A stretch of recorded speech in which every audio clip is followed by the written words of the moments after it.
Gabo Boto, and I'm a member of the board of directors of this organization. You want to say anything else about yourself? And Carmen has just been, would you tell us about your lovely new award? Tell them about your award.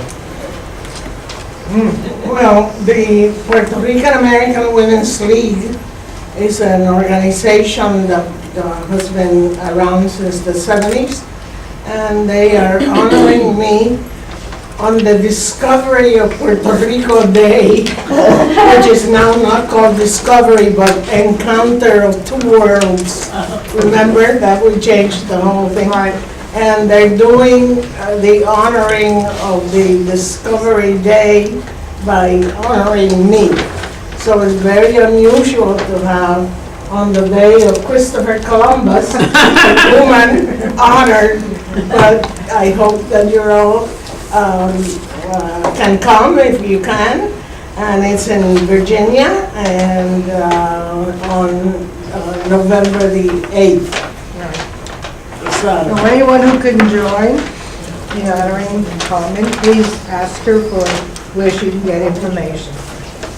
I'm Elaine, or Ellie Newman, and I was the president of CWI before any of you were probably. No, Columbus. Some of you members. And I am, on the table. On the table, just going to pass it around.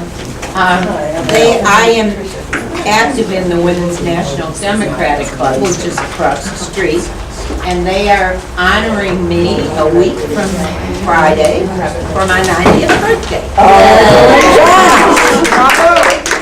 And I'm on my way, right after that, I'm going to India. That's the way to do it. Yep. Good for you. I have to follow that. It's always impossible to do that. I'm Janet Copenhaver, the Washington representative for federally employed women. I've been with them since 2003, and one of our top issues is the revamping of the federal women's program. Good. Best wishes, glad to meet you. Hello to all of you. I'm a guest of CATS, and I'm very pleased to be here. My name is Caroline Mills, and my personal issue and career has been built around workforce development issues, particularly on the policy level. And I met Kat through a mutual friend as I've been searching around for other things to become involved in. So it's a pleasure to be here.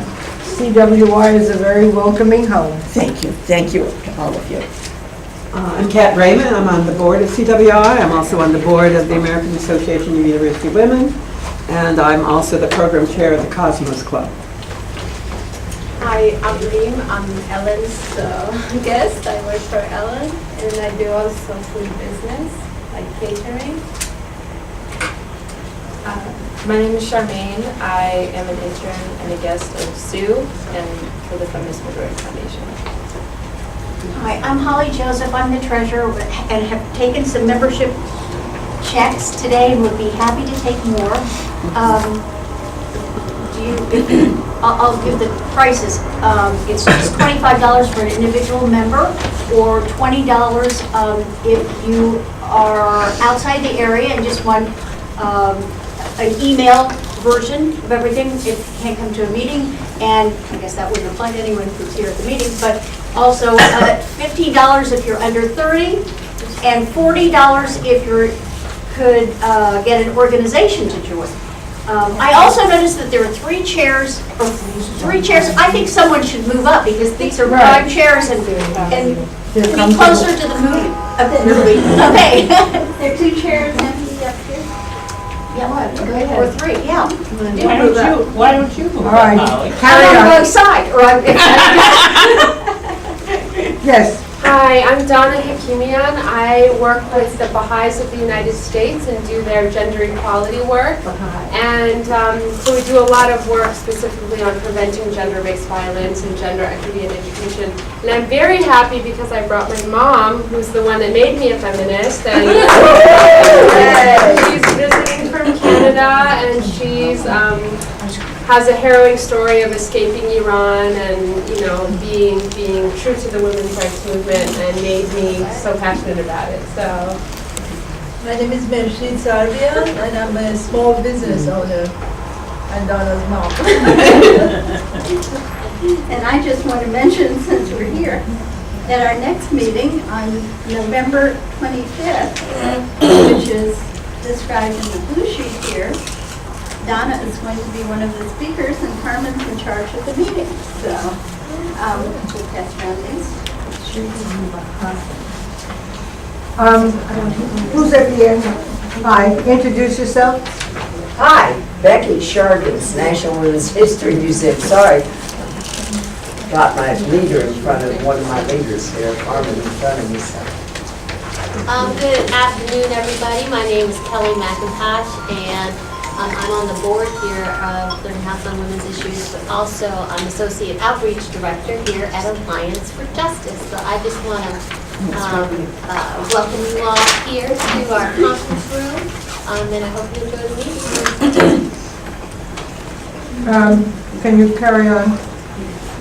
I think I'm going to introduce. Okay. Okay, if that's right, period. You want to introduce me, or shall I just sum it up?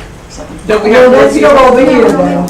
Okay, we'll skip the speaker panel and go to everyone else first. Okay. Carolyn, you want to start? Okay. Joan Fletcher, I'm a guest of Tina Hobson today. Marcy Simon, and I'm also a guest of Tina. I'm Jen Taylor. I'm Kelly's intern in the outreach department at Alliance for Justice. Hi, I'm Carolyn Cook. I'm a small business owner of United for Equality, LLC. I propose the congressional resolution to remove the deadline for ratification of the Equal Rights Amendment. I'm an advisory neighborhood commissioner seeking re-election to my 4th term in Washington, D.C., as well as a Vision 2020 delegate for D.C., which is to bring about social and economic parity for women by 2020. And there is one special guest that I brought with me who is running for Attorney General, Lori Masters, and she can just pop in for 5 minutes, but she'll be coming up on the elevator momentarily.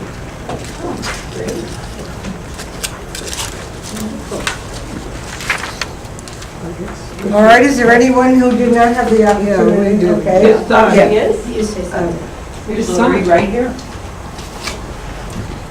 And I didn't introduce myself, and Loretta and Lisa. Let's have you take it. Harriet Fulbright. I'm very happy to be here. I'm head of the Fulbright Association. That over somebody else now, but I'm very happy to be here. And I'm Jewel Fenzi, and today I'm Tina's guest.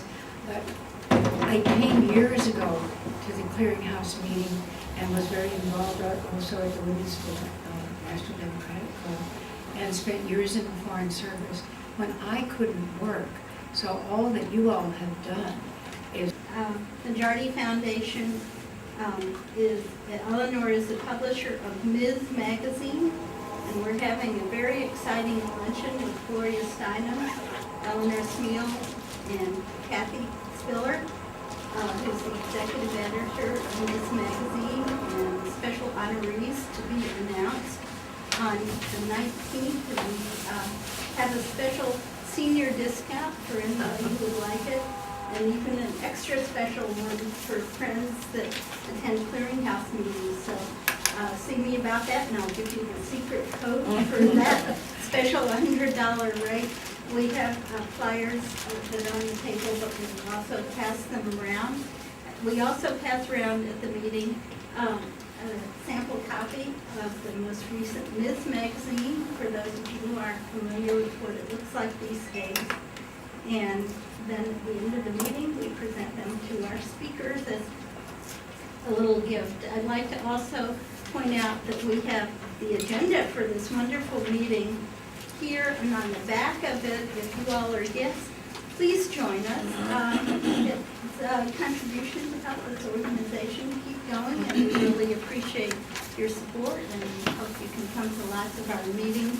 And as you heard, our November 25th meeting that Carmen will be in charge of will be a very exciting one on our religions helping increase gender equity. Ellen. I'm Ellen Overton. I'm a longtime member of the Clearinghouse on Women's Issues. And the last job I had before I quote retired from the government was with the Federally Employed Women, it was the Federal Women's Program Manager at the National Oceanic and Atmospheric Administration. And I had a long history with Ellie Newland. We've had similar experiences, and it was interesting. The job at NOAA, the National Oceanic and Atmospheric Administration, was very interesting because there were very few women in the field, and they did find there were some rules and regulations that adhere to what was going on. Thank you. Bert, you want to introduce yourself? I apologize for being late. I've been at a book signing on the UAW, the beginning era, and how the motor companies tried to dissuade unionization with thugs and beatings. Anyway, and a good friend of mine wrote the book, so I apologize for being late. I'm a K-12 public school advocate.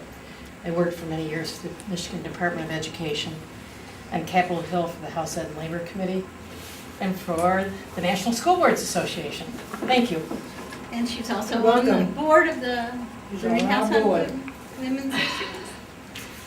Now, we're having, since this is a special meeting,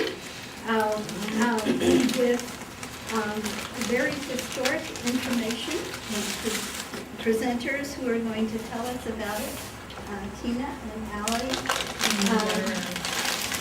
We have invited Loreto Gubernatus. Like gubernatorial, but shorter. Very good. That's the way people use that word. Film producer who's earned many awards. Everybody in the room been introduced? Okay, now it's my pleasure to introduce our board member again. Tina, you didn't even get to introduce yourselves yet, so I'm sure that you're going to do so as part of your talk. And Tina Hobson is on our board, and she is also, as you have read from this program and probably encouraged you to come, the first Federal Women's Program Coordinator, and she has many other wonderful accomplishments that she can tell you about in the course of this meeting, but we're going to be focusing on the early history of the Federal Women's Program and the Federally Employed Women's Organization. Allie is here. So let me stop talking and turn it over to Tina. It's all yours, Tina. Okay, thank you, and I'm glad you came. And those of us here, it's hard for me to remember what happened a year ago or yesterday. To dig up everything from 47 years ago was really a challenge. And Allie and I spent at least 4 hours or 5 hours talking about this and had a lot of fun opening doors onto what the Federal Women's Program was and what FEW was. First, I'd like to introduce my daughter-in-law. My daughter-in-law, Tricia Smith, is now the solicitor of the Department of Labor. And because she was my daughter-in-law, I always have to read what she did because she comes first in my mind. She was Assistant Attorney General in charge of the Labor Bureau in New York State. And she was Commissioner of Labor in New York State. She was the Frances Perkins. And now she is the solicitor, and in order to get to see her, I asked her here. She's very busy, but she is going to be our coordinator, and she's going to handle the time. And Allie was the first president of FEW in 1968. I joined in 1967, the federal government. And Ellie and I have talked through this, and I think you're going to find some interesting stories. And Ellie was in the federal government in a GS-15 when I met her, and you have been a member of HUE forever. And so how we're going to handle this is Tricia is going to ask us a question. We each have 5 minutes to answer. And I brought a picture of Tricia and my grandsons. And I said, you can put it up at 4 minutes. And that will tell us that we have to stop talking about to do that. So you can use that as you wish. And as we go through and make comments, Tricia can make comments on our comments. So we have 5 questions. We're each going to take 5 minutes to answer them. So we'll let you start. So we're going to start. We're going to ask the same question to both of them. We're going to start with Allie.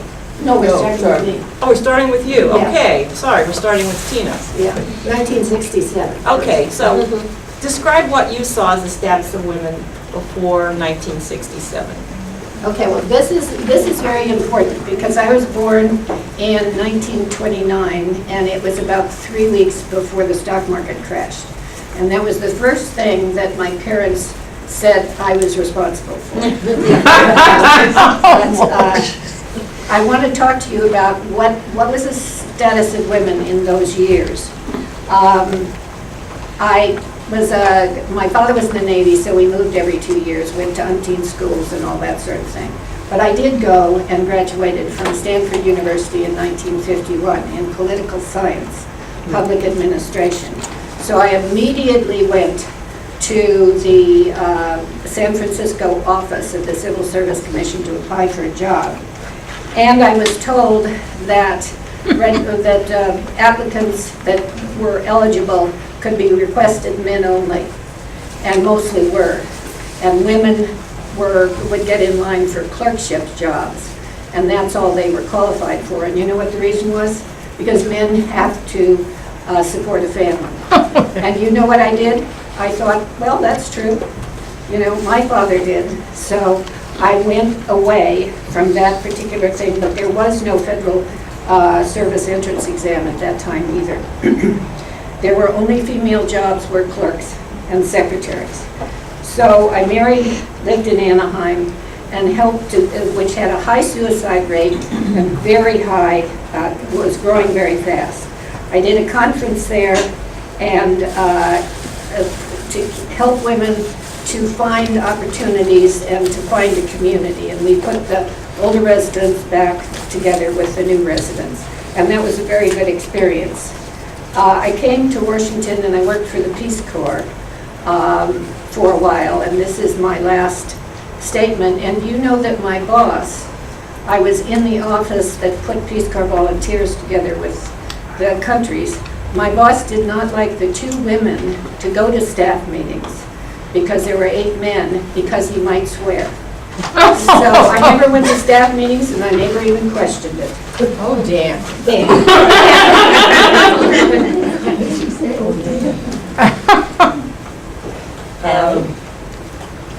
I'm Allie Latimer, and I went into the government. My first paying job was in a prison, the Federal Reformatory for Women, under the Bureau of Prisons, Department of Justice. I got out of college early, and I was going to be a social worker, but I decided that, and I wanted to go to law school, but I wanted to be a social worker first, and I'd go to law school later on. And so I did some volunteer work with the American Friends Service Committee, where they sent young people into penal and mental institutions, something called institutional service units, to do some of the things that the state couldn't afford to pay for. And I did this I was convinced by one of my professors that if I volunteered, got some experience, then I should go to school of social work. And then this experience would give me 6 hours credit at the New York School of Social Work. Instead, we became very friendly, and there were other programs that the American Friends Service Committee, the Quakers, had at that time. And so the director of that program invited me to apply to go to a program that he had. called QUIZ, Quaker International Voluntary Service, which was something like the Peace Corps at the time, but it was before the Peace Corps. I'm like Tina, we're way back, folks. And I got a chance to go to Europe and participate in some projects that were after the war, trying to clean up some of the things that war had destroyed and bring peace back in the minds of men. At that time, it was very, very hard. I was one of 3 Americans in the first project in Grenoble, France, where we rebuilt playgrounds and things for the children, because many of the children's fathers had been killed during the war and the mothers had to work, and it was the first time that French women were out of the house with the children. So the children were becoming delinquents and things, and they had invited us to come and organize something for these children, and to also do some physical work, like make playgrounds and remove all of the debris from war and things of that nature. I got sick there because all we had sometimes were just care packages, and 3 of us got sick. But I didn't find out until I was at another program in Switzerland, and then I was able to eventually come back home, and rather than stay, I told them I'd sign up for 3 years because I enjoyed the volunteer work and what I was doing at the time. I came back, and as a result of my being in that program, my same professor had said I should take the exam. It wasn't the FC, but it was some kind of exam you took. And I said, why should I take that? And that was before I got on the boat to go to Europe. And he said, you never know, you might need it at some time. So when I got back, I had an offer from the Justice Department to go to the Federal Reformatory for Women. They had 27 institutions in the Bureau of Prisons, and only 1 for women. They had 4 categories: penitentiaries, prisons, reformatories, and workhouses. And so like Alcatraz and Atlanta were penitentiaries and everything. But they didn't have those for women. So we had all 4 categories. They also had the National Training School for boys who committed crimes under 18, right here in Washington, D.C., out on where Fort Lincoln is now. And but I just want to add that at that time, when I went into federal government, women were relegated to specific jobs, and the status at that time was women were in the lower grades and did a lot of the secretarial, clerical, and menial work. I'll tell you some more later. So I'm going to zip it up to the first year that I got out of law school. I went to practice law in northeastern Connecticut. I was the first woman admitted to bar in Windham County, Connecticut. You're kidding. The first bar association I went to, they looked at me and they said, "You're in the wrong place, little girl. This is the Bar Association." 1974. Wow. Really? When I had my interview for the bar, had to be interviewed by the county, they told me I was illegal because I didn't have my husband's name. So now we will continue. Okay. 1970. So what were the specific circumstances that caused these 2 programs, these 2 women programs to come into existence? Okay. I think this is very important, and so I actually have written it down, and I'm going to read a good part of it shortly because it will surprise you. I'm going to give you a quick history first. Alice Paul was the leader of the National Women's Party. How many have heard of her? Okay. I interviewed her once. Did you? Good for you. Congressman Howard W. Smith from Virginia, a Southerner and Democratic chairman of the House Rules Committee, and Congresswoman Martha Griffith were the most important players in assuring the statutory foundation for the women's movement, what we all have done, in Title VII of the 1964 Civil Rights Act signed by President Johnson. Alice Paul, who had fought successfully for women's suffrage, the 19th Amendment improved in 1929, was a friend of Congressman Smith's from Virginia, who supported her ERA bill in 1945. At the request of Ellis and other National Women's Party members, Smith added sex to Title VII on February 1964, probably as a prank to stop the Civil Rights Bill from passing. Or, as others said, a poison pill that would make the bill more difficult to pass in the House because there were only 12 female members and impossible to pass in the Senate, which had 2. Congressman Martha Griffiths, a member of the National Women's Party, lobbied hard with other congresswomen and other House members. Prominent African Americans and leaders of civil rights movement, NAACP, Clarence Mitchell, and liberals, New York John Lindsay, James Roosevelt, the Department of Labor, AAUW, and Edith Green all opposed the inclusion of sex for fear it would cause the bill to fail.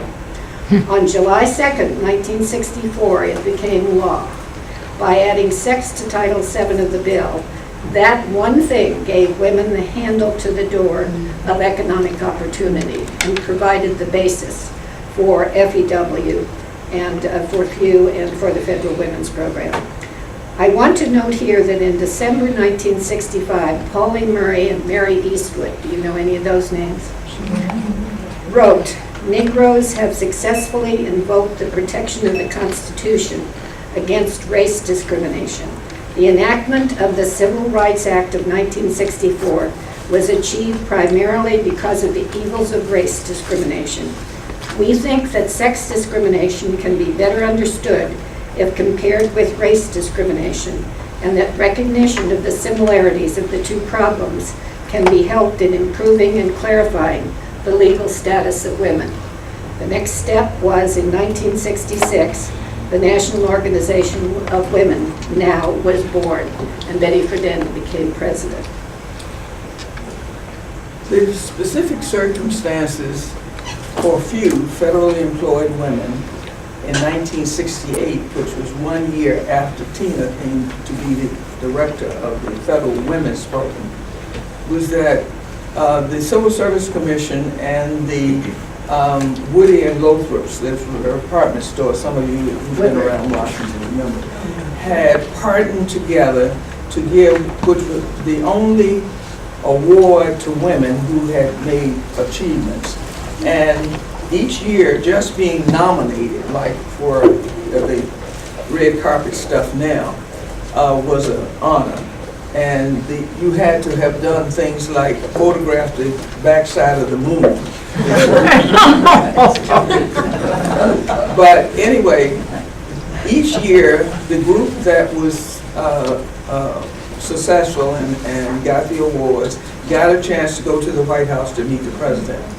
The women in 1966, right after sex had been added as a prohibited form of discrimination, they went to the White House with a draft proposal of an amendment to the existing executive order, which said race, creed, and color, and so forth, but did not have sex. As you recall, or might not even know, that when Title VII passed, it applied to the public sector, but it did not apply to the private sector. And that's the reason these women went prepared to, excuse me, prepared to ask, excuse me, President Johnson if he would issue an amendment to equalize between the public sector and the private sector. And so he did. He signed it and told the Civil Service Commission to get a program for the Federal Women's Program, which Tina was the first director.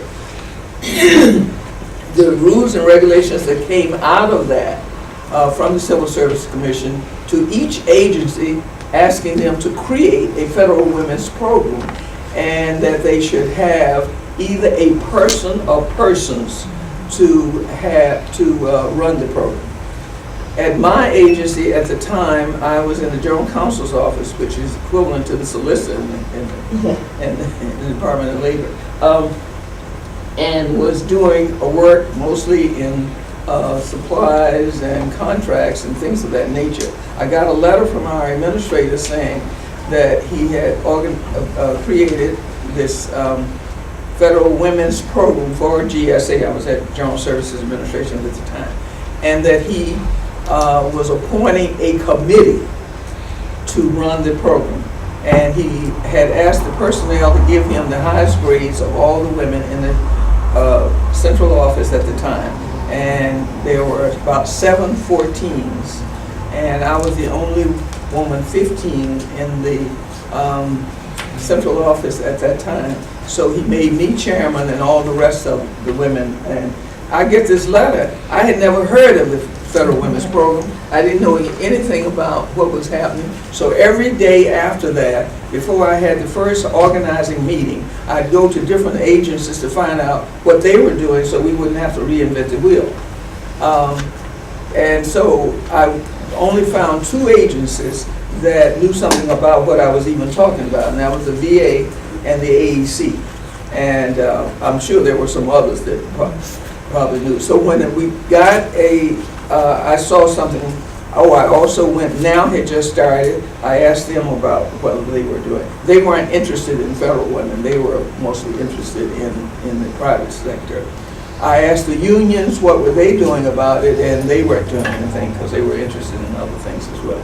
And I went and asked many, many people and organizations who was doing something about the Federal Women's Program, because I wanted to get some ideas really from the start. When I saw a program coming out of the Department of Agriculture that had sex in it, I said, oh, this is about the first Federal Women's Program. I'll sign up for it. It was a 3-day program. Helen Dudley from the military, from the Army, a civilian, was teaching these courses through the Department of Agriculture graduate school. And so I signed up to take it, but when I got there, I found out, I asked her, she started talking about what the agenda would be for the 3 days, and it was one of those touchy-feely things in doing that day to try to get the victim to accept their discrimination. So You really like this. I'm sorry, but anyway, out of that came, when I found out that wasn't what it was, I sort of changed her agenda. And so by the time we left, I asked her to make an announcement to see who would be, there were 30-some women in that class, who would be interested in starting some outside advocacy group that would be interested in making sure that the Federal Women's Program in the federal service, because it's not enough to pass something, you got to have commitment. As one man used to say, a commitment without cash and action is counterfeit.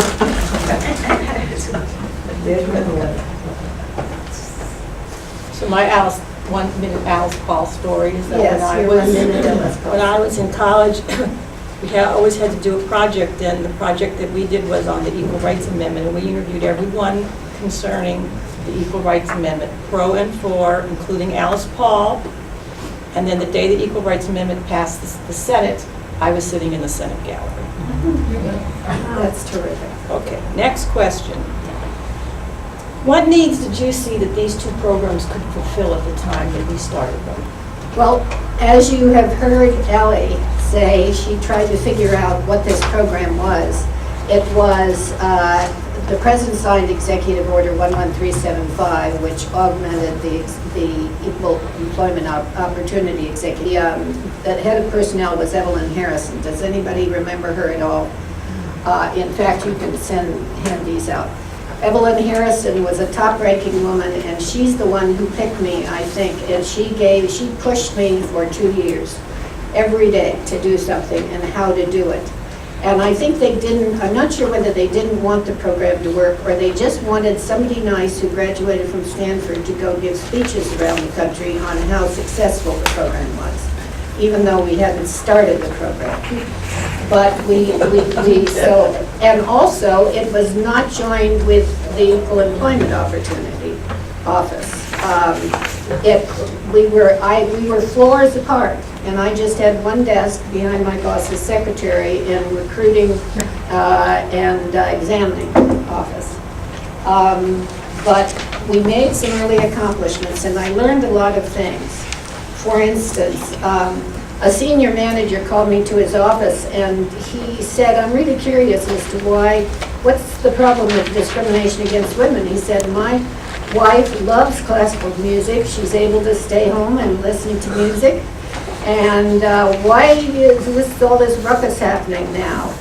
And he said, furthermore, you don't deserve any special qualifications because you aren't drafted into the military. You don't serve in the military.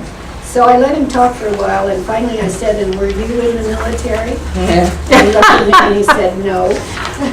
And those were the kinds of, then I had a professional woman in interior. They couldn't fly to meetings outside. Now remember, this is 1967. They couldn't fly to meetings outside of Washington because it was not appropriate that that they spend the night with somebody else in a different town to attend the same meeting. So they were stuck in the library and couldn't get out of. Professional women were not allowed to travel in those days. I had a military woman who I dearly loved, who was a physicist, and etc. She was told she was promoted to supervisor of her office, and the 6 or 8 men who worked for her said they were going to quit. So she called me and she said, what do I do? She was extremely popular and so forth, and we both decided to let them quit. They quit for a day, and then they all came back, and she was a terrific boss. We had a fight over chairs in the restroom. The janitors did not want chairs in women's restrooms because women who were janitors went in there, they felt, and kind of took their time and rested and all of that sort of thing. So they wanted the chairs outside of the restroom. So we had a big discussion about this, and we decided we would put chairs in all the restrooms because men have heart attacks and they work at night too and so forth. So there were all kinds of different opportunities that I found. I started watching TV and I learned more about discrimination against women in 1 year than I had known in my prior years. I also, let's see if there's one more. I think that we made a lot of early accomplishments. Mostly the Federal Women's Program coordinators, most were men. 3 or 4 men were excellent because they had daughters and they really wanted to eliminate discrimination against women. But if I did not have Allie and the other Federal Women's Program coordinators, we never would have made it. The needs at that time were to make people aware that this program existed, and that the purpose of the program was to fulfill something that had been left out. There's a long history of women being discriminated against throughout the whole history of this country. And so one of the things I found out in the early days was that nobody was aware of the fact sometimes that they were being discriminated against. I was late coming to gender discrimination because I was so busy with race discrimination until any time there was any discrimination, I just, and when we started Pew, you just look around and see all of these areas where women were not in jobs, not being promoted, and they were stuck. 80% of the women at the time we started Pew in the federal service were in grades 6 and below. And so this said something in itself.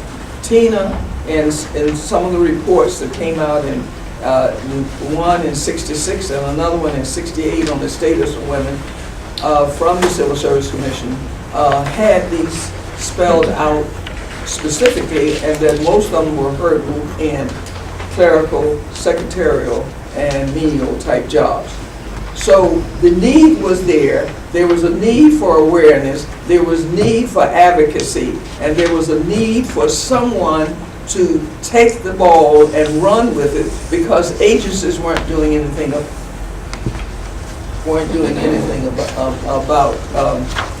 about what was going on in the government with women at that particular time. I remember that one girl said to me she had been working for 30 years. She had always filled out travel for her boss when she went to the FEW conference for training one time, it was the first time she had ever made travel for herself. Women at the lower levels didn't travel because their jobs didn't require it. So there were many benefits that were being given. One of the things in the agency where we were, we had what they call federal protective officers. They were called more or less guards and, at that time. But like police and fire departments, they had height and weight restrictions. These were left over from protective legislation that went back as long as this country and even before. And so women could not fill those jobs. And we also included the District of Columbia government and males as being able to have memberships in this particular organization, federal employed women. And we wanted to make sure that it was a grassroots program that was concentrated on the bulk of the women, because the bulk of the women were not in the grades 13 to 15, which was sort of a ceiling of itself, because the top executive grades were 16 through 18. And it was hard for women to break into that. They were less than 2% of that category. So the need that was there was information, awareness, advocacy, and someone to make sure that the agencies were doing what they were supposed to do. Because the Federal Women's Program, as the years went on, went down, and but for few, the program wouldn't have no visibility at all. I hope I stayed in. You did. Notice height and weight restrictions. So now we're going to go to 1974. I'm in law school, and I've got at least 2 cases I'm working on height and weight restrictions. One is they won't let women in to be firefighters because they have height and weight restrictions, which are big. The second one was the airlines, where they had height and weight restrictions for airline stewardesses, and they basically, if you got a little too chubby, or if you were short like me, you weren't fired. So I just wanted to bring that up. Those were the height and weight restrictions cases I worked on. So thank you for that. Yeah, and the first, when they started removing it here in the federal government, the first woman that was a fire person was the daughter of one of my law school classmates. And, so and every time I see somebody driving a Greyhound bus, a woman, or fighting a fire, or a policeman, I remind them that, you know, it wasn't always this way. So Tina, what were the earliest challenges you faced in your job? Well, the first one is actually in this little yellow paper that has my best picture on the front cover that I ever took. And it says, I would like, the statement is, I would like to begin our day by pointing out, well, it's actually on the back of it when we had our seminar. I would like to begin our day by pointing out what appears to be the most difficult part of the entire program. A substantial part of my time is spent convincing people there is a need for a program. That resistance to equal opportunity for women does exist. Archaic attitudes toward employment for women have so long been accepted that it is extremely difficult to get some people even to recognize the arbitrary bias of this kind contributes to a tragic waste of talent and resources. And we worked on this, and the Federal Women's Program coordinators of the agencies were enormously effective. There were, we even had friends in high places all over to try to put pressure on the system. We developed the first evaluation guidelines for evaluating agencies. We put out the first Women in Action newsletters to the agencies. We identified the Federal Women's Program Coordinator, and remember Elsa Porter? She and I worked on, her project was part-time opportunities for women, which was excellent. And we focused on the importance of data. We put out, in fact, I have the first book of data, and I don't think anybody else has it because it was the first one that was published. And women in senior level positions never exceeded 3.5%, and at 18 and above it was 0.8%. Now, and Janet gave me some data before this meeting, in 2013, For general schedule grades 14, they're 38.8%, 15, 35.9%, and SES is 32.7%. So that's going from basically 2% to these higher grades for more women, and I think that's an exceedingly exceptional, both a challenge and the fact that people worked along. Every generation found new things. And you said, when were you allowed to work in the Foreign Service? Right after 1972, they passed the, I forget the name of it exactly, they called it the Directive on Spouses. But it wasn't open sesame at all. If you went to a country that didn't have a reciprocal trade agreement with the, work agreement with the U.S., it didn't work. Now, I want also to tell you one personal thing. The second year, 1969, that I was the program manager, I announced my engagement to Julius Hobson, and it was in the newspapers. And he was African American, and he had an ongoing, on the Hill, he had a hearing on discrimination against minorities, but I had convinced him to add sex. So he had added sex to this particular thing. So I was called in, by that time Nixon was president, and I was called in to my boss, or Cater's office, who was a Republican male in charge of the Federal Women's Program. And he said, "I'm sorry, but you have a conflict of interest and you cannot work for the government. With this coming up, your marriage to Julius, who has this going on and so forth, you are definitely in conflict of interest. So you'll have to look elsewhere." So I walked out of his room and I went to have dinner with Julius, and nobody would talk to me in the Civil Service Commission. Everybody was upset. So I said, "Julius, who had been in civil rights for 100 years, what do I do?" And he said, "Ask him what the law is. Why are you in conflict of interest? What's the law?" And I said, "But then what do I do?" And he said, "Well, if he doesn't want you in that job, you just tell him that if he finds an equal job for you, that you might consider it. And let it go at that, at this particular point." So that's what I did, and I couldn't believe it worked. I went in and I asked, and he told me, he said, "Well, it's a conflict of interest and it's not appropriate." And so they came back with a job, the public service careers job that I dearly loved, to hire and train minimally skilled people. That was run by the Department of Labor at that time, and we had the federal workforce part.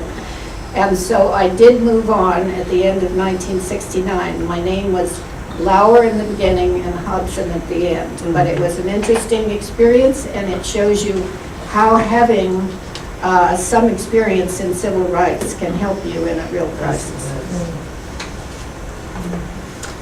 The early copy of Pew News and Views that we passed out, if you look at that, you will see many of the things that were challenged, especially inside the first page, where we talk about the recommendations for including the Federal Women's Program and Federal Women's Program survey. One of the things was to get some of the agents to recognize that there was discrimination plain there, and they started a visit to all of the agencies. They made a profile of the data of that particular agency with the women, and then got an appointment with the head of the agency, the secretary or the administrator, whoever was the head of the agency, and presented this profile to the agency heads to let them know, and then to let the agency heads do something about making sure that their Federal Women's Program in that agency worked.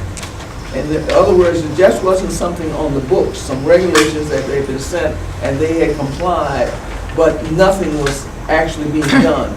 So the early challenges from view standpoint, as an advocate, as someone that was looking out from the outside, looking in, to make sure that there was compliance with what they should be doing. When Johnson was president, he was very supportive of women because he had been in government since he was very young, came as a young congressman, and he said he learned well.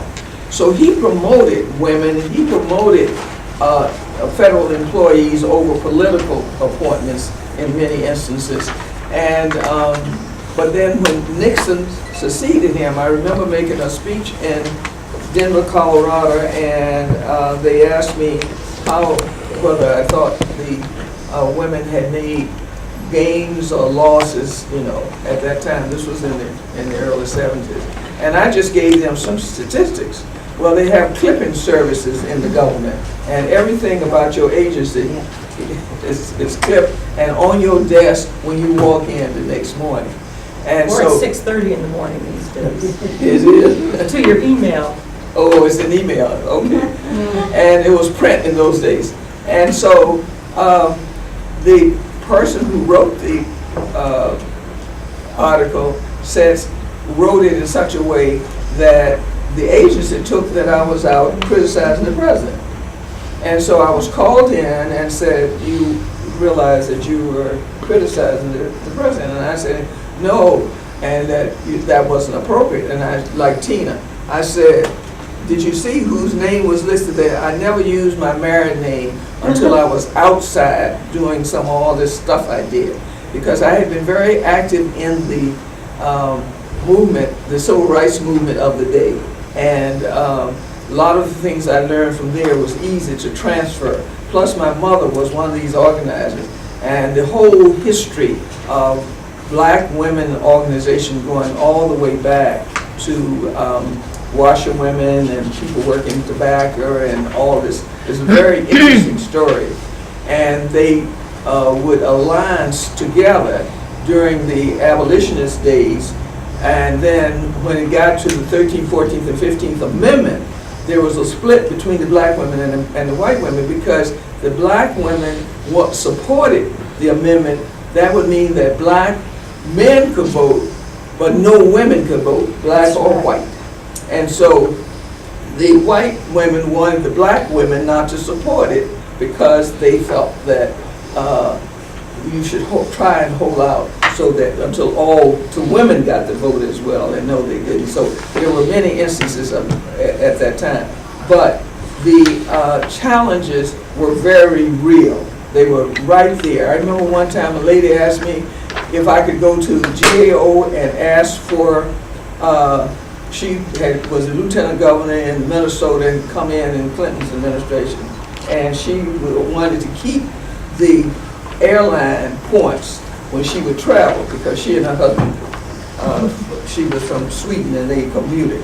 And she asked me if I'd go in, so that at that time you had to turn them in and then everybody used it. And she said, so she could use her points. And I said, yes, I could, but I won't. And so she said, looked at me, and I said, because it's a justice issue for me. You are at a grade where you do a lot of traveling, and you would get a benefit that the lower grade people would not get because they don't travel. And she never thought it was like I had hit her below the belt. And she said, Al, I never thought of it that way. So there were lots of challenges. Earliest challenges women in my generation had was childbearing. And I can't tell you how many women went out and either couldn't take maternity leave, or when they took maternity leave, when they came back, they saw that their jobs were downgraded. We used to call it the mommy track. And I had a friend who was at a very fancy law firm. She came back for about a year after her child was born, and she basically said to the partner, she was a tax lawyer, I'm quitting because my child's more interesting than the work that you're giving me now. So that was a big challenge. So, Tina, what can we learn from the past for the challenges of the future? Tina, move over. Okay, I'll stand up. This is a hard one for me because, in a sense, Janet, I don't know today's federal women's program and few federally employed women as much as you do and other people in the room do. But I did want to say that I think that women of all ages and races need to continue to work together for a common goal. That we have different experiences, but we have the same goals. And it was because of Ally, and it was because we had all the faces in that article, which was a seminar. Incidentally, I was on the board for 6 years after I left as the program manager. And I just feel that we can't give that up because we're not there yet. All you have to do is look at the news these days. So that's my first suggestion. But I do want to tell you a funny thing, the thing I enjoyed the most, and it's in this. And that's because I give myself credit, whether it's true or not. But it says, Tina Hobson, co-chairman of the conference, then presented the Undistinguished Service Award.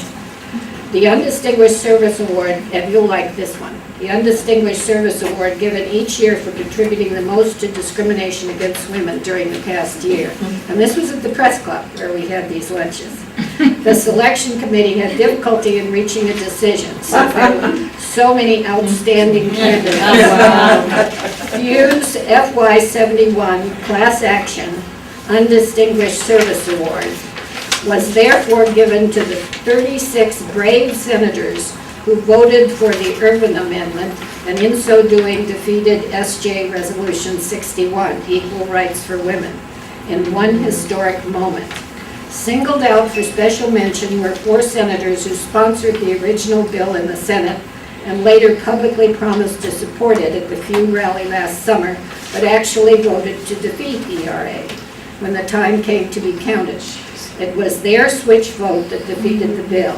Few's congratulations to James D. Allen from Alabama, Paul Fannin, Republican from Arizona, Hanson, Republican from Wyoming, and Jordan, Republican from Idaho. Honorable mention went to 31 senators who found reason for being away from the Senate that day.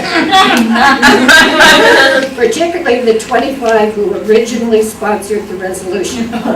1 year soon, these men may merit the Distinguished Service Award. Few will be watching. I don't think you can get away with doing that now. But at that time, Daisy Fields and I had an awfully good time with this part of the program. The challenges for the future changes at different times and different levels. I just listened to the mommy trap. But there are other issues that come up that have very significance to women that move from time to time about what the issue is. I remember in 1962 when they had removed a barrier, a legal barrier to the 1870 law that said you could either get men or women or something. And they thought then that, you know, the future was going to be very bright. But if you look at the curve and the up and down charts, you'll see that women make gains, like they made gains during World War I and World War II in working. But then when the men came back, they went down. So there's a vigilance that has to be there continuously. I got the Margaret Brent Award this August from the ABA, the American Bar Association. She was the first woman lawyer in America. She came to America in 1636. She tried 124 cases and won them all. She tried to get in the state legislature in Maryland and the governor turned her down. But, so they have an award in her name. That, when you look at the history of where women have been, you see that change occurs from time to time that will put women back down. The award was a 3-sided glass thing with bits of glass inside, and it's not quite up to the top, but it's about 2/3 full. And it says that you're making progress, but you still have a ways to go. But it slips from time to time because things come up that you have to really be aware of how it's going down the path. And so vigilance, advocacy, making sure that people are aware, because many times they say, oh, I didn't know that. I didn't know that, you know, that women were discriminated. And some of us didn't know it either, because even though it was plain there in your face, you're in a culture that you just accept it and you don't ask questions. And so, but time changes, and so one of the challenges for the future is to watch it. So vigilance, I think vigilance is right. Vigilance is something that's really necessary. So I'm just going to talk for 2 minutes about myself in the office of the solicitor. The solicitor's office at the Labor Department has 700 lawyers in it. We are the biggest legal branch in the U.S. government other than the Justice Department. Because we are so big, we have a lot of SES positions compared to other agencies in the Labor Department. We have 20 SES positions. That's basically all our regional solicitors. And in Washington, D.C., we have divisions depending upon the area. So we have associate solicitors. When I came to the Labor Department in 2010, here I'm going to pass these out here. This is what it looked like in the SES for men and women in the solicitor's office. 15 men, 5 women. Today, we have 11 men, 9 women. And in the front office, in 2010, we had 2 women. Today, we have 7 women. That's because I've been very particular when I hire people. I was actually very lucky in that we did have a number of people who retired. Most of the retirements I had were men, because they were mainly men in the higher ranks. But by one of the things, and this may not be too popular to say, but because while there may be coming into the government a lot of women, when you get to those higher SES positions, you don't have so many women as you do. So 3 of those women of the 5 that I hired, I actually hired from outside the government. They happen to be the best qualified people. They qualified for the SES. But if I had limited my searches to folks that were already in the government, then my pool of eligible candidates would have been much less diverse. So by posting outside and finding qualified people, some of them had worked in state governments, some of them had been in private practice, some of them had, one was a law professor. So, but we've been able to increase the rank of women in the senior management of the solicitor's office by vigilance. I had the same experience. I was general counsel of the GSA. And at that time I was an 18, and then the SES came up, and then I went into being an SES 6, so I was it. I made a special effort. I used the regulations that we had on the books, both civil service, local regulations and everything, to enlarge the pools. I hired minorities, women, people who had never been in these jobs. So much so to the personnel officer, when I had one, for the first time we had a male SES, a black male SES, and he went to the head of the agency and said, Allie is trying to end-run you.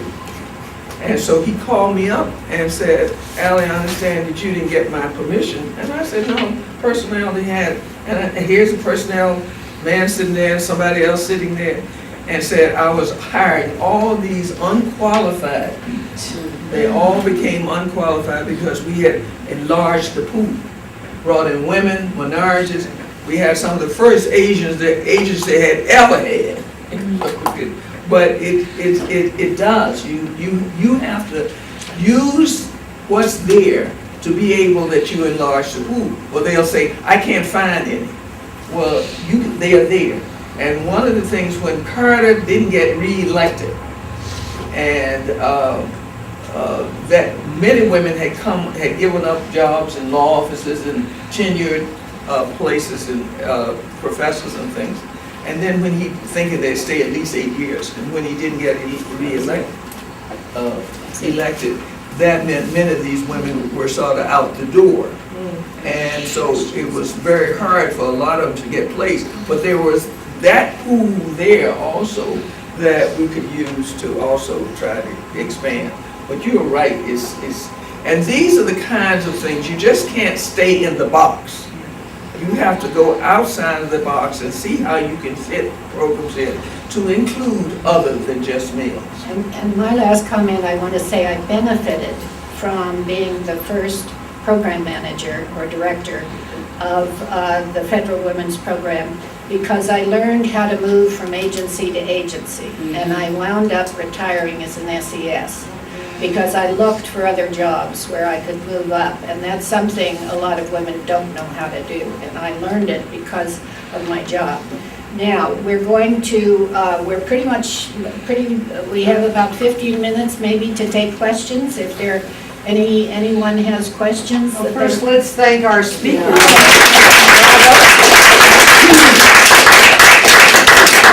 Yes. Mine's not so much a question, but a big thank you to Ali and to you, Tina.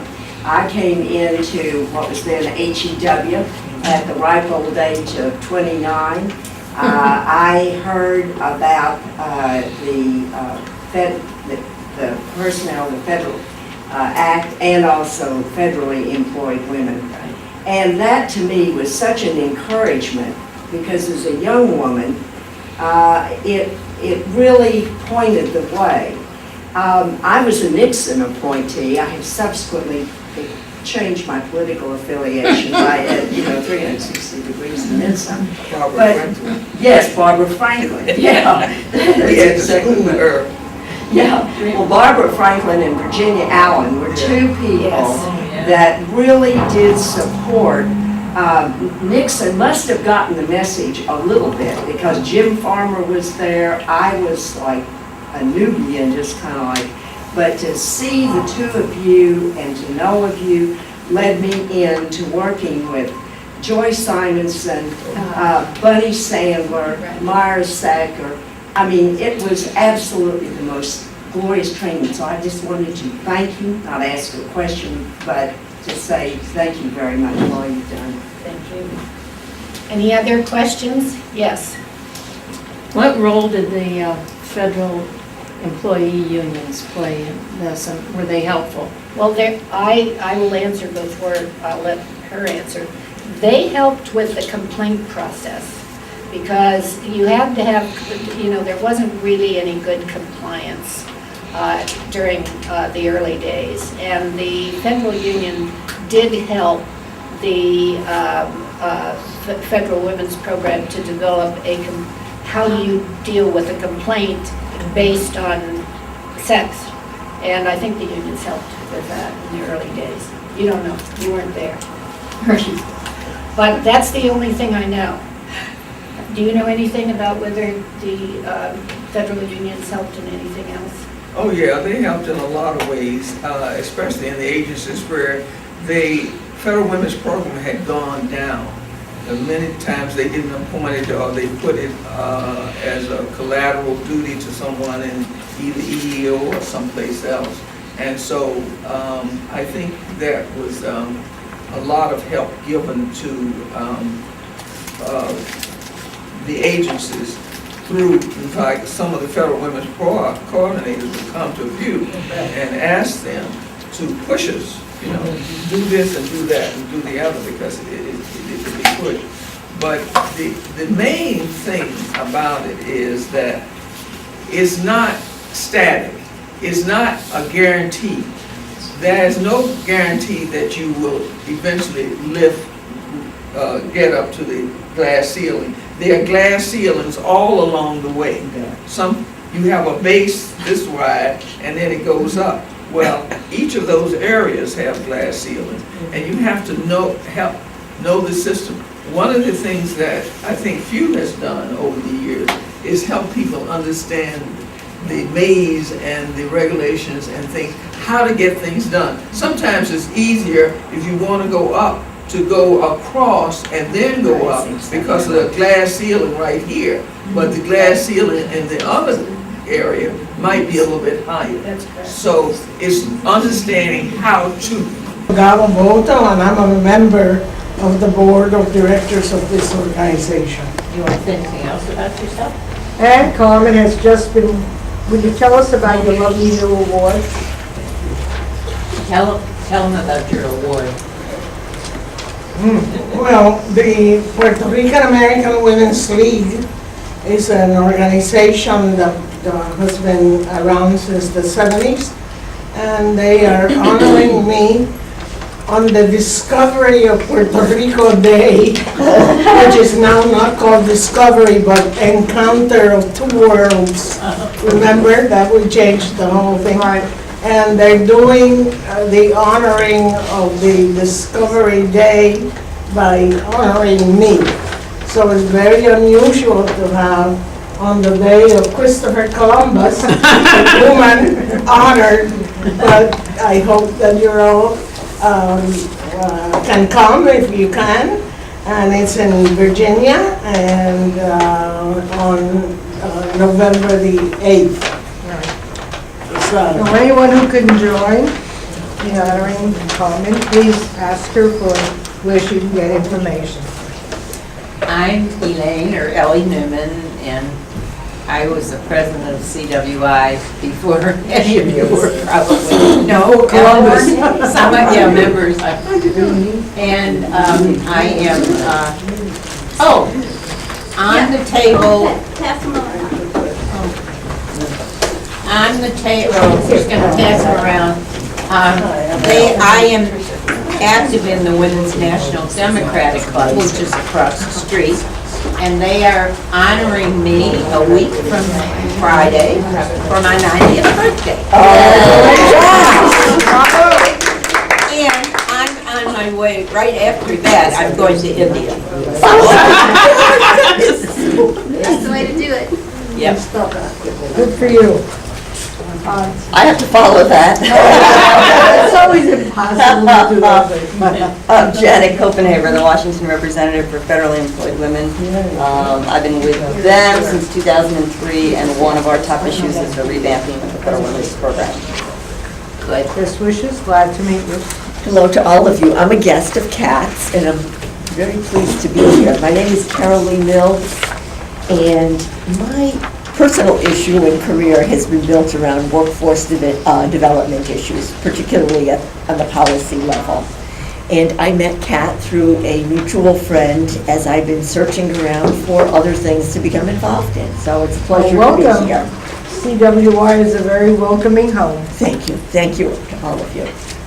I'm Kat Raymond. I'm on the board of CWI. I'm also on the board of the American Association of University Women. And I'm also the program chair of the Cosmos Club. Hi, I'm Lim. I'm Ellen's guest. I work for Ellen, and I do also food business, like catering. My name is Charmaine. I am an intern and a guest of Sue and for the Feminist Majority Foundation.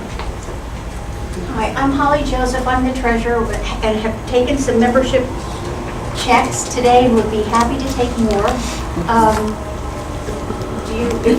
I'll give the prices. It's $25 for an individual member, or $20 if you are outside the area and just want an email version of everything if you can't come to a meeting. And I guess that wouldn't apply to anyone who's here at the meeting, but also $15 if you're under 30, and $40 if you could get an organization to join. I also noticed that there are 3 chairs. I think someone should move up because these are prime chairs and be closer to the movie. Okay. There are 2 chairs empty up here. Yeah, what? Go ahead. Or 3, yeah. Why don't you move All right. Molly? Carry I'm on on. the wrong side, or I'm. Yes. Hi, I'm Donna Hakimian. I work with the Baha'is of the United States and do their gender equality work. And so we do a lot of work specifically on preventing gender-based violence and gender equity in education. And I'm very happy because I brought my mom, who's the one that made me a feminist, and she's visiting from Canada, and she's has a harrowing story of escaping Iran and, you know, being true to the women's rights movement, and made me so passionate about it. So, My name is Mershid Sarbian, and I'm a small business owner and Donna's mom. And I just want to mention, since we're here, at our next meeting on November 25th, which is described in the blue sheet here, Donna is going to be one of the speakers, and Carmen's in charge of the meeting. So, we'll pass around these. Who's at the end? Hi, introduce yourself. Hi, Becky Shargis, National Women's History Museum. Sorry, got my leader in front of one of my leaders here, Carmen, in front of me. So. Good afternoon, everybody. My name is Kelly McIntosh, and I'm on the board here of Clearinghouse on Women's Issues, but also I'm Associate Outreach Director here at Alliance for Justice. So I just want to welcome you all here to our conference room, and I hope you enjoy the meeting. Can you carry on? I think I'm going to introduce. Okay. If that's all right, Harriet. You want to introduce me, or shall I just sum it up? Let's go over here now. Okay, we'll skip the speaker panel and go to everyone else first. Okay. Carolyn, you want to start? Okay. Joan Fletcher, I'm a guest of Tina Hobson today. Marcy Simon, and I'm also a guest of Tina. I'm Jen Taylor. I'm Kelly's intern in the outreach department at Alliance for Justice. Hi, I'm Carolyn Cook. I'm a small business owner of United for Equality, LLC. I propose the congressional resolution to remove the deadline for ratification of the Equal Rights Amendment. I'm an advisory neighborhood commissioner seeking re-election to my 4th term in Washington, D.C., as well as a Vision 2020 delegate for D.C., which is to bring about social and economic parity for women by 2020. And there is one special guest that I brought with me who is running for Attorney General, Lori Masters, and she can just pop in for 5 minutes, but she'll be coming up on the elevator momentarily.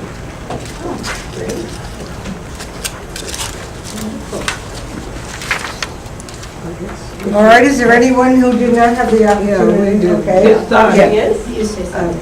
Here's Lori right here. And I didn't introduce myself, and Loretta and Lisa. Let's have you take your show. Could you introduce? I'm Harriet Fulbright. I'm very happy to be here.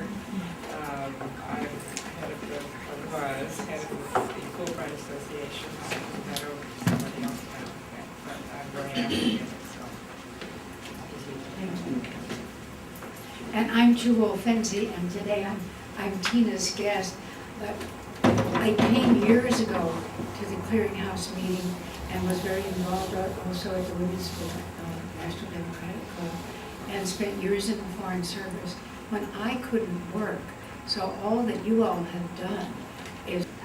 The Jardy Foundation Eleanor is the publisher of Ms. Magazine, and we're having a very exciting luncheon with Gloria Steinem, Eleanor Smeal, and Kathy Spiller, who's the executive editor of Ms. Magazine, and special honorees to be announced on the 19th. And we have a special senior discount for anybody who would like it, and even an extra special one for friends that attend Clearinghouse meetings. So see me about that, and I'll give you a secret code for that special $100 rate. We have flyers that are on the table, but we also pass them around. We also pass around at the meeting a sample copy of the most recent Ms. Magazine, for those of you who aren't familiar with what it looks like these days. And then at the end of the meeting, we present them to our speakers as a little gift. I'd like to also point out that we have the agenda for this wonderful meeting here, and on the back of it, if you all are guests, please join us. It's a contribution to help this organization keep going, and we really appreciate your support, and hope you can come to lots of our meetings. And as you heard, our November 25th meeting that Carmen will be in charge of will be a very exciting one on our religions helping increase gender equity. Ellen. I'm Ellen Overton. I'm a longtime member of the Clearinghouse on Women's Issues. And the last job I had before I, quote, retired from the government was with the Federally Employed Women, which was the Federal Women's Program Manager at the NOAA, National Oceanic and Atmospheric Administration. And I had a long history with Ellie Newman. We've had similar experiences, and it was interesting. The job at NOAA, the National Oceanic and Atmospheric Administration, was very interesting because there were very few women in the field, and they did find there were some rules and regulations that adhere to what's going on. Thank you. Bert, you want to introduce yourself?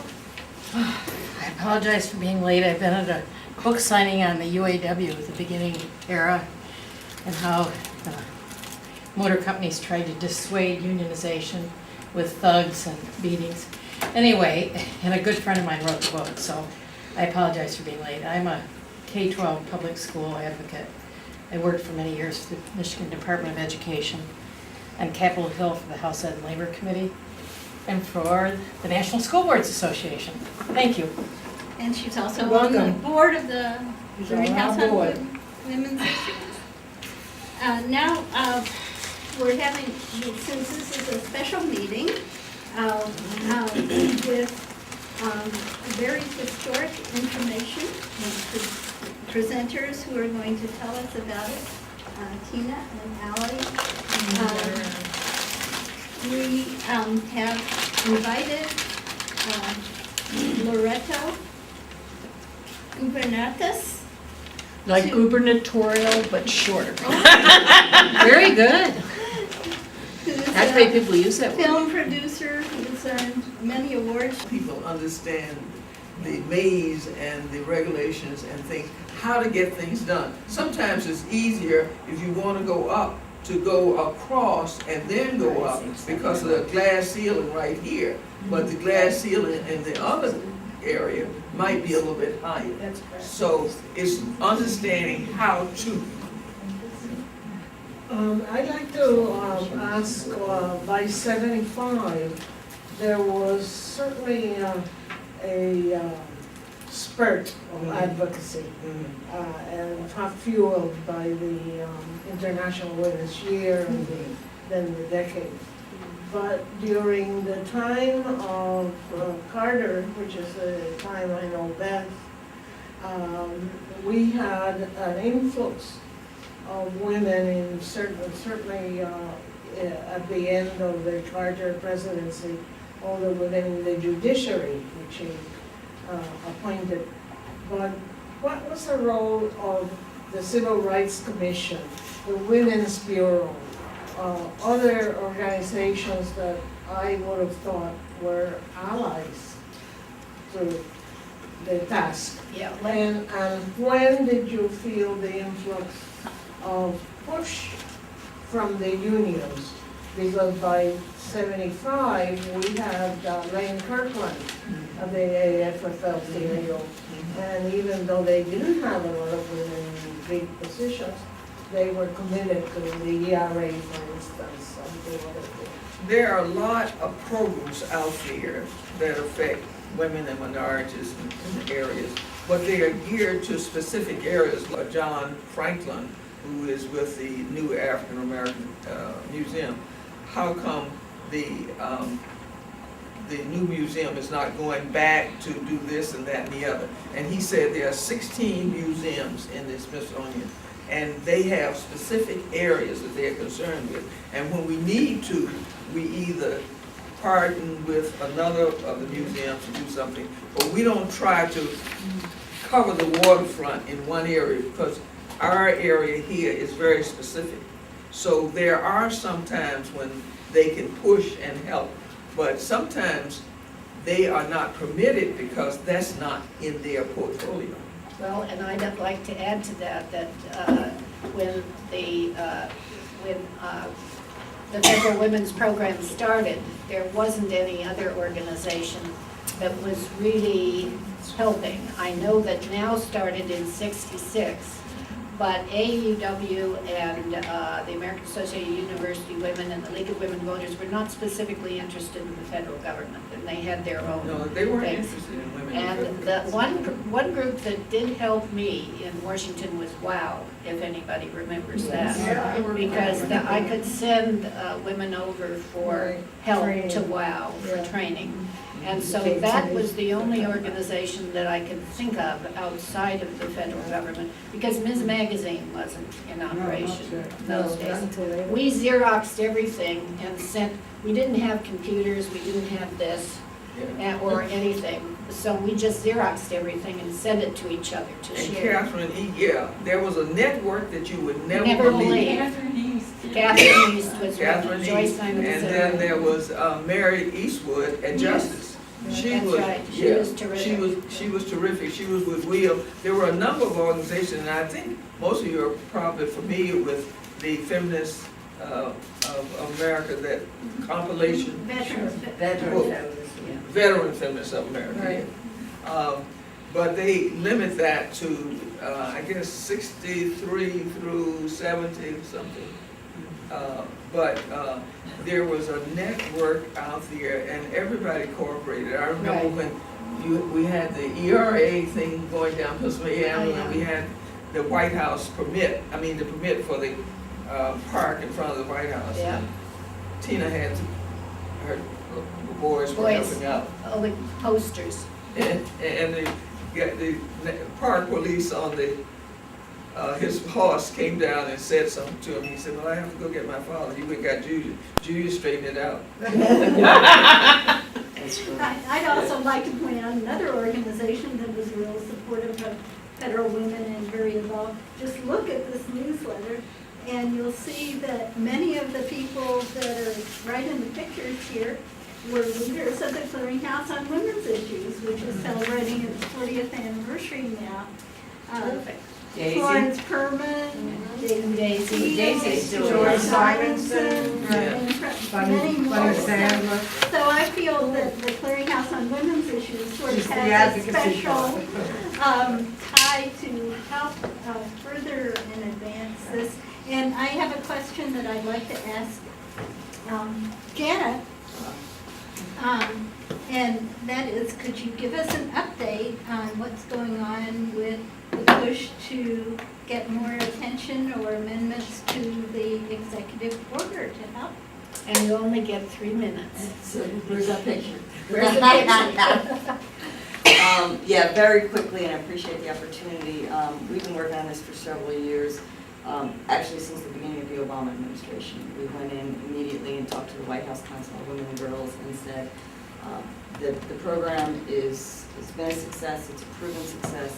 However, each year, each decade, it's losing its effectiveness. You have collateral duties, you have women who, or people in these positions who actually have to do those responsibilities on the weekends because they have so many other job responsibilities. So over the years, it's just gotten to the point where even the agency heads and managers don't even know they're supposed to appoint someone as a Federal Women's Program. I have met many women in high-level jobs, and I'll say, who's your Federal Women's Program manager? And they look at me like, what? So they don't know. So we said to the White House, all we want you to do, when you have the executive order on the books, just issue an instructional memorandum to all your agency heads saying, this law's on the books, you have to comply, you have to appoint someone, and you have to financially and managerially support people in these positions. we were going gung-ho, and then about 3 years into it, they kind of punted it to OPM, and to be quite frank, we hit a brick wall. So our latest effort has been to go to Congress, which is always your last step, because the White House doesn't want Congress involved. We got a joint letter from the House sent, it was 40 signatories. That went over at the end of the congressional session. We kind of ran out of time, so we're waiting after the election. We're going to do a Senate joint letter. We will have an action alert. I will send it out to you if you want to distribute it. And it just, they have to, the White House has to respond to a congressional letter. So we're waiting to see if they respond to the House letter to go into the Senate. Legislatively, I don't think there's a lot we can do, but that's all we're asking. Just issue an MMI. Just the executive order is on the books. We don't know what the problem is. So. And also there's no data now even on names of people who were the federal. Right, we've asked OPM for that. Give us a list of all your federal women's program managers. They don't have it. No, I asked too. They don't have it. No, it was gone a long time ago when I was on. Right. They say they have a committee. The impact of things like closing down the government and the sequester and all of these things really has an impact on women. And you have to go beneath to find it, but highlight it. This past year, Nancy Pelosi was inducted into the National Women's Hall of Fame up in Seneca Falls. And I was there, I was inducted in 2009. And she brought 27 congresswomen to see her get her award. She chartered a plane, she had 5 children, and all the grandchildren, and all the son-in-laws, and everybody came up to see her get it. And they talked about some of the issues there. Still, child care is a big issue because it's so costly. And only a few women, and when we were at GSA, we had scholarships for the women in the lower grades, because we were very conscious. We kept the dues at $5 a year for a long time, so that would not be a barrier for the women, because this was a grassroots thing. This was not a national association for the advancement of top women. And there was one British woman that started out with us. She was from NIH. She quit because we included the people from the, I say, somebody got you up one rung at a time, and it's time for you to help pull somebody up a rung at a time. And so that, I think, has been part of the success of you, is that it was a grassroots outside. I just want to make one more point. We did a survey of our members to get some success stories, because that's when we were going to the Hill, they want to know that. We got so many that actually turned into a success story from every state. And that we publicized, sent to the media, and we had an advocacy day in July and brought that to the Hill. And it shows every legislator's state has benefited from the work and the success of the Federal Women's Program Manager. Is there one more question? Is there a number all federal women managers? Over here. Thank you. It's a two-part question. For each of you, what is the most significant moment in your work for women? Or if you could pick one out of many, but what would be your most proud moment as you look back in your service to our country and to women from the federal level? What's your most significant moment? And in your opinion, how will America breaking the barrier of electing a first woman president impact the federal government and women outside the federal government? That's worthy of an hour's discussion. I would say one of my proudest moment, I hope, is yet to come. But I also want to say I'm very proud of my daughter-in-law, because she did move into and help in a way that we couldn't when I was in the federal government. All right, so that's kind of my answer. And in terms of a woman president, of course, we all, I don't think anyone in the room doesn't think that wouldn't work with the right person, and maybe we have the right person right now. Is that enough of an answer for you? I hope my best moment is to come. Okay. One of the moments that I had starting, I had been everything except 6 and 1 in the category. I left GSA as an assistant general counsel because NASSER asked me to come over to be an assistant general counsel over there. And I got a lot of offers for jobs because my name was known. And I got a lot of women in jobs. Because I say, no, I can't do it, but I got somebody. I always had people in the pipeline. And so, and pass it on to others, which sometimes we don't do as women. Sometimes we are our worst enemies. So, but when Carter came in and he was trying to promote women, he appointed about 8 women as general counsels of various agencies and all. Mine was not a political appointment in the sense that I had to have Senate confirmation or anything of that nature. But they did ask me to come back from NASSER and come back to be general counsel at GSA. So coming back with people that I had worked with, and I knew the agency and all, was really a proud moment for me because I knew that it was because of the women's things that we were doing that people even knew who I was. And so it was one of the things. And I did not have to go through the political thing. You know, I was a grassroots person down here that got to be the general counsel. And the older males didn't take it very well that I had worked with as colleagues, but the younger ones did. And there was one that just, cause I guess he had thought that he had a lot of political clout before, and I think he thought that he should have been appointed as general counsel. And so, but that was one proud moment. And then just seeing what has changed in all of this time that I have, was with the federal government is a proud moment for me. I see a lot of women out here, and I encourage them. They're doing things that we have never dreamed that they would be doing. So there are lots of little places like that. Thank you very much.